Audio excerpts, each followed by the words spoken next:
The movie opens in New York City with the introduction of several characters at once. The first one is a security guard named Mohammed, who is looking at a heartfelt homemade greeting card. Another one is a charismatic comedian named George, who is getting ready for an upcoming event while effortlessly practicing his jokes. Next is a poised television reporter named Maureen and her fiancée Dawn, who are currently having a private time in their lavish mansion. The other characters are a beautiful and pregnant woman named Celine, an elderly widow named Jane, an obese guy named Martin, and lastly, there is an esteemed businessman named Henry Barton and his spoiled 10-year-old granddaughter Madeline. All of them are on their way to a 52-story skyscraper, which is owned by none other than Henry. In the next scene, all the aforementioned characters arrive at Henry's skyscraper for an event happening on the building's uppermost floor. One after another, they all step into the same elevator after passing through security checks. George appears to be claustrophobic, so he asks the security guard not to overload the lift. Regardless, the security guard fills the elevator with all 9 people, which is the maximum limit. As the elevator ascends, George becomes restless. His focus remains fixed on the ascending floor numbers. Martin tries to comfort him, saying that he has been using the lift since 6 years ago, and it has never caused any problems. Quick, Dick, knock on wood. Oh, there's no wood? You're all boned.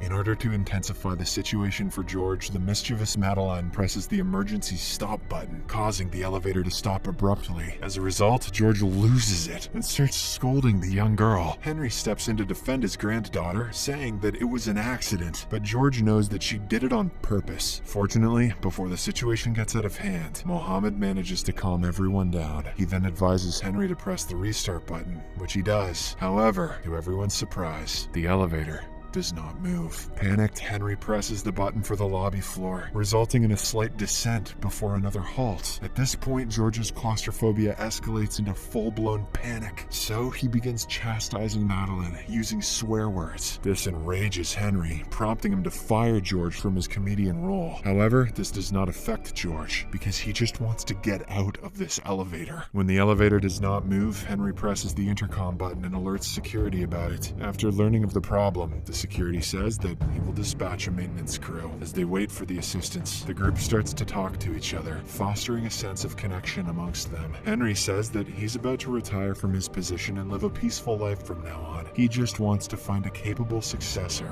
as soon as possible. After a while, the pregnant lady Celine feels an urgent need to use the bathroom. Unable to hold on any longer, she decides to use her bag as an improvised toilet. The rest of the people turn away, while Martin generously uses his coat to ensure privacy.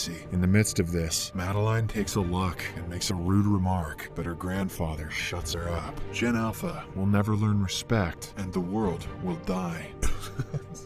Sorry, but I'm not sorry. The conversation then shifts to Jane, who shares her heartbreaking story with everyone. She reveals that her son died in Iraq last year, and her husband committed the unthinkable after suffering a huge financial loss. He had actually bought some shares from Henry's company, but the value declined rapidly in a matter of weeks. Jane tearfully says that she and her husband had planned to buy a boat in order to enjoy their retirement days, but their dream was never fulfilled. She spills her rage on Henry, indirectly accusing him for her loss. In response, Henry says that life can be unfair sometimes, so it's best to live each day like it's the last. He then inquires why Jane is here now. Before she can answer his question, Jane suddenly begins to struggle for air, seemingly having a heart attack. She slowly collapses to the floor, and in her final breath, she reveals that she has a bomb, which explains that she is here to exact vengeance for her husband. The revelation sends everyone into a state of panic, and Martin immediately calls 911 and informs them about the ongoing situation.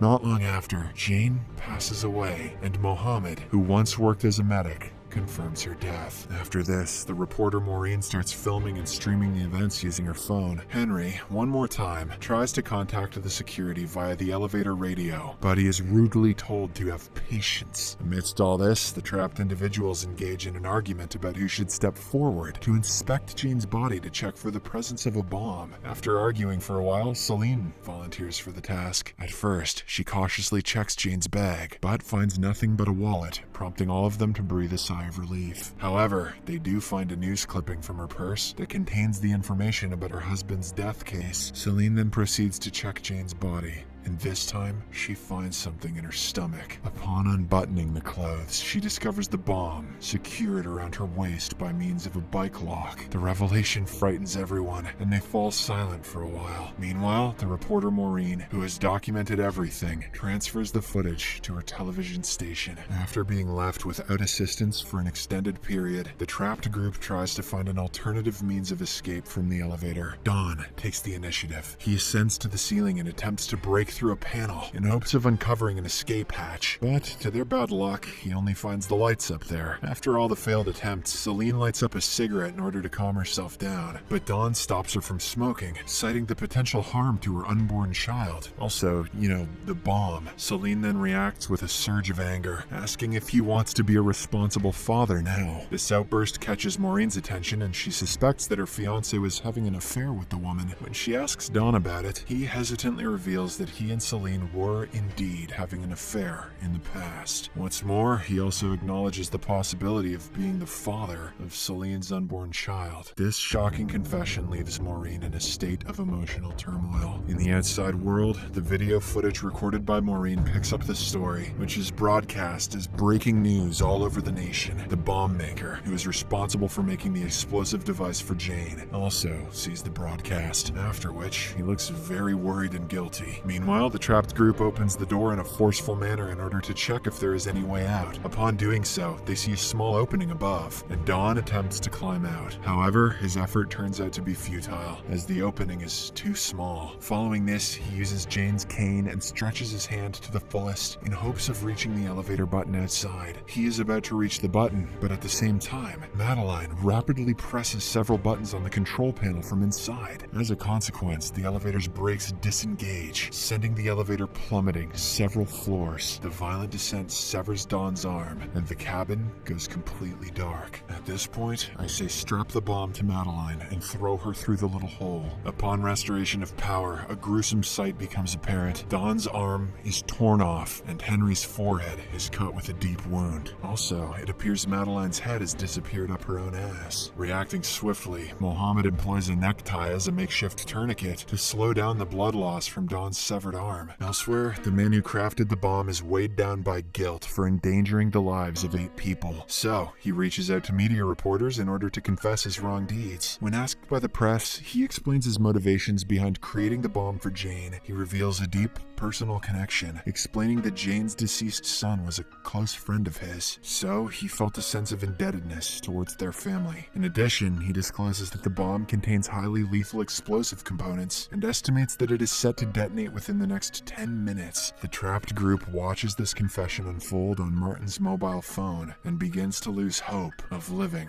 However, George suggests opening the door one more time, considering the possibility that the recent elevator's movement might have created an opening beyond the door. The group rallies behind his suggestion, and with united effort, they manage to pry the door open. However, to their dismay, they find no pathway behind it. George is still not ready to give up, so he contemplates opening the elevator again. He claims that there might be enough space for them to throw the bomb down the shaft, or perhaps Madeline, averting the potential catastrophe. However, the situation is not as easy as it looks, because the bomb is chained into Jane's body. George then asks if anyone has anything sharp, to which Mohammed hands him a tiny knife. Since the metal chain can't be cut, he suggests dismembering Jane's body and separating her from the bomb. Considering it as their last resort, everybody agrees. However, when it is time to act, George is unable to muster enough courage for such a grim task. Witnessing his hesitation, Henry steps forward, taking over the responsibility due to his past experience in animal butchery. After taking a deep breath, he begins cutting into Jane's body. As Henry proceeds, he reaches her abdominal region. Body needs some assistance in removing her organs, so Mohammed and George help him with the bloody operation. When they are still unable to cut through her spine, they opt to snap it. The group then divides their forces and twists the body, pulling from opposite ends. In the midst of this, George considers Henry to be responsible for all of this, so he tells him to hand over $1 million to each of them if they survive. Surprisingly, Henry agrees. "Oh, damn," says George.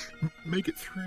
Just then, a security guard communicates communicates via the intercom, delivering the long-awaited news that the rescue and bomb squads have finally arrived. He assures them that the team will get all of them out soon. Within moments, the rescue team lowers the elevator and pries open the door, creating a narrow passage to extricate the trapped group. Then, they begin to pull everyone up, one after another. When only Martin is left, he knows that the opening is not big enough for him to fit through. George, on the other hand, desperately orders the rescue members to lower the elevator to another floor in order to rescue Martin. However, since only a few minutes are left on the clock, they reluctantly close the elevator door, leaving Martin stuck inside with Jane's corpse. The poor guy weeps uncontrollably, knowing his death is imminent. But in his final moments, he regains his composure and realizes he is the hero, as he helped everybody survive. With this realization, he waits for the inevitable, and the bomb detonates within a few seconds. In the aftermath of this tragic event, Dawn is urgently transported to the hospital, while George and Mohammed sit together, their expressions reflecting a mix of desolation and relief. As Henry passes by, George reminds him of the pledged $1 million for each survivor, but the latter brushes it off. George and Mohammed then share a brief conversation, contemplating the uncertain road of life ahead. Shortly after, a news reporter approaches George and questions him about how he managed to stay so brave during such an ordeal. George chooses to hide the truth, stating that he needed to stay composed for the well-being of everyone involved. Moments later, he receives a call from his wife, who has no idea about this entire incident. She reminded him to pick up groceries on his way home. George also does not disclose anything to her and simply agrees before walking away.